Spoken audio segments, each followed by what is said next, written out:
लावतो जरा. आता ना रात्रीचे 10:30 वाजलेत आणि 10:30 वाजता आम्ही नर्मदा परिक्रमाला सुरुवात करतोय. तर तुम्हाला दाखवते इथला पार्किंग एरिया.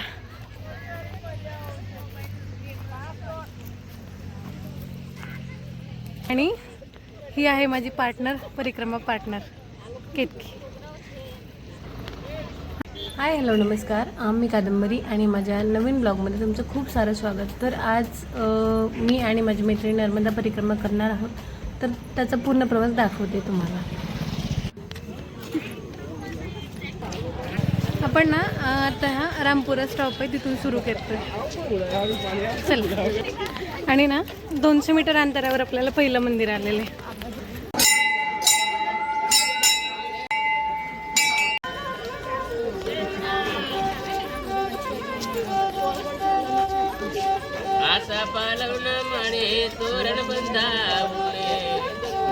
आता तुम्ही जे ऐकलं ना, तर हे लोकल म्युझिक होतं आणि खूप सारी गर्दी होती, खूप सारे लोक होते चालायला.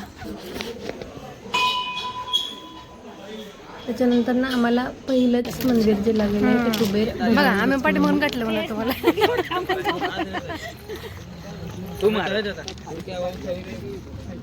तर अशा गप्पा मारत आणि बरेचसे ग्रुप पाठीमागं टाकत आम्ही पुढं आलेलो होतो आणि मध्येच लागलेला होता सीतारामचा आश्रम. आणि या सीतारामच्या आश्रमामध्ये ना खूप छान सेवा होती. तर या सेवेमध्ये त्यांनी अगदी रात्रीसुद्धा खायला ठेवलेलं होतं आणि काय होतं अगदी छान बुंदीचा लाडू आणि फोटोमध्ये बघ बरं, चांगलं दिसते का मोबाईलमध्ये.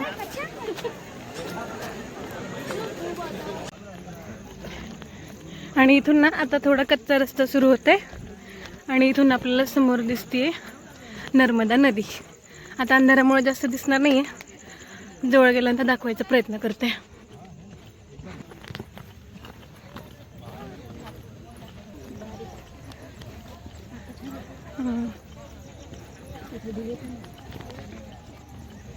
रात्रीचे ना बरोबर 12:15 झालेत आणि आम्ही पोहोचले नर्मदा नदीच्या काठावर.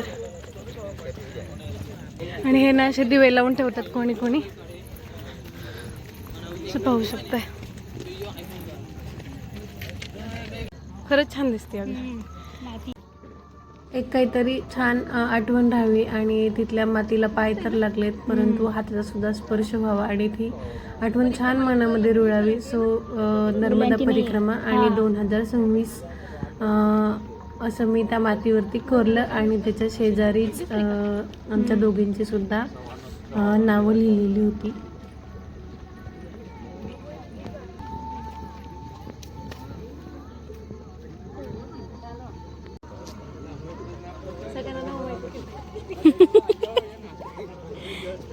प्रवास खरं तर कोणताही असो, परिक्रमाचा असो, आयुष्याचा असो किंवा कुठल्या एका ठिकाणाहून दुसऱ्या ठिकाणी जाण्याचा असो, तो तुम्ही किती छान बनवताय ना, त्याच्यावर तुमचा प्रवास किती सुंदर होणार हे ठरलेलं असतं.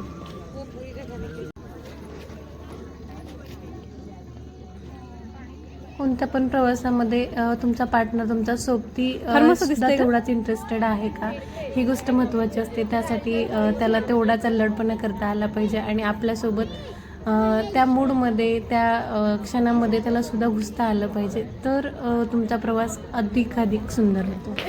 तुम्हाला काय वाटतं? मी फोटो नाही एवढं दिसत, पण सगळे लाईट्स दिसतात.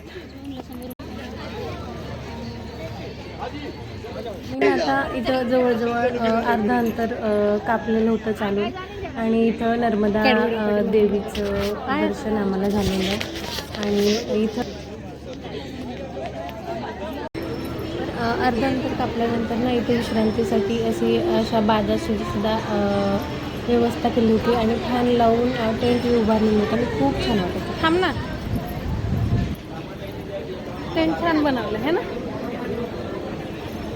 खायला काही टोचणार नाही, रुतणार नाही याची पूर्ण काळजी घेतली. आणि ही आहे दक्षिणेकडून उत्तरेकडे वाहणारी नर्मदा नदीचं पाणी आहे. वरती चंद्रसोबतीला अफाट माणसांची गर्दी आणि त्यामध्ये सुद्धा पाण्याचा खळखळाचा आवाज. इतका उशीर झालेला होता आणि इतकं अंतर कापलेलं होतं, घामाने अक्षरशः पूर्ण अंग भिजत होतं, पण तो अनुभव इतका रोमांचकारी होता, इतकं छान वाटत होतं. म्हणजे मला तरी तो खूप छान वाटला प्रवास. ते मंदिर ना दुरून इतकं छान दिसत होतं, तर मगरवाहन असलेल्या देवीचं इथं विराजमान झालेलं होतं. एखादं तेजोमय प्रकाश आल्यावर कसं दिसतंय ना, तसंच दिसतंय, इतकं छान.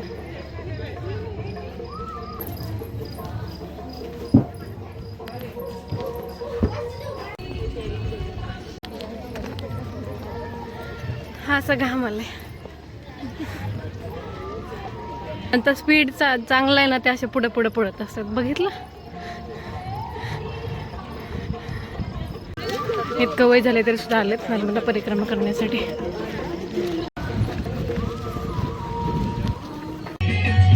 इथे सुद्धा आम्हाला एक सेवा दिसली आणि खरं म्हणजे रात्र होती, पण तरी सुद्धा चालून एनर्जी कमी होत होती आणि खूप भूक लागत होती.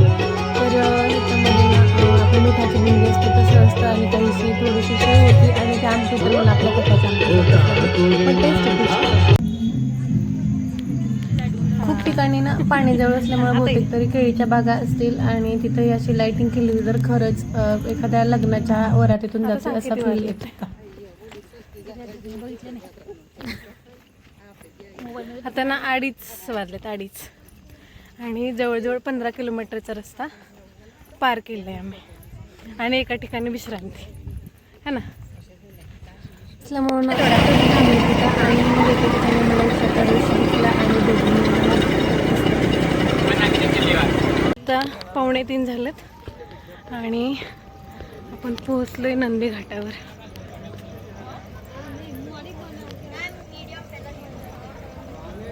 इथून ना नदी ह्या पार करून थकून गेले आणि त्या घाटावरनं असे खूप सारे शिवलिंग ठेवलेले होते.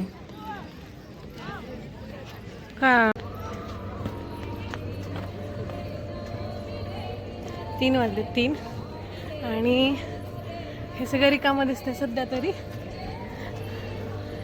जे रीलमध्ये दिसत होती गर्दी तेवढी तरी नाही आहे. आणि आता जातोय नावेकडे बसायला. आणि एकासोबत तिथून बाहेर निघणारे एवढे लोक होते की त्यात पण आमच्या 2 बोटा निघून गेल्या आणि तिसरी फायनली बोट आम्हाला काय मिळाली की त्यात बसून आम्ही पार करू शकलो. आणि आपली नर्मदा परिक्रमा पूर्ण झाली आणि आपण आता पोहोचतोय नावेमध्ये बसलोय आणि इथून नदीतून जाणार आहे. खरंच वाटलं नव्हतं हे 23 ते 25 किलोमीटर अंतर जे असेल ते पार करू शकू, पण फायनली हे अंतर चालून पार केलेलं आहे आणि नदी ओलांडून हे नर्मदा परिक्रमा पूर्ण केलेली आहे. आणि नदी ओलांडून मग आपण नावेतून बाहेर पडलेलो आहोत. आता चहा आणि हे घेतलं.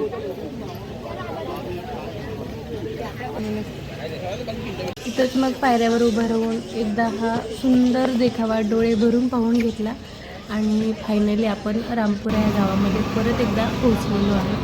आणि सकाळी मग आम्ही परत वापस आलो. तुम्हाला हा ब्लॉग कसा वाटला ते नक्की सांगा आणि हो प्लीज ब्लॉग आवडला असेल तर लाईक, शेअर आणि सबस्क्राईब नक्की करा. थँक्यू.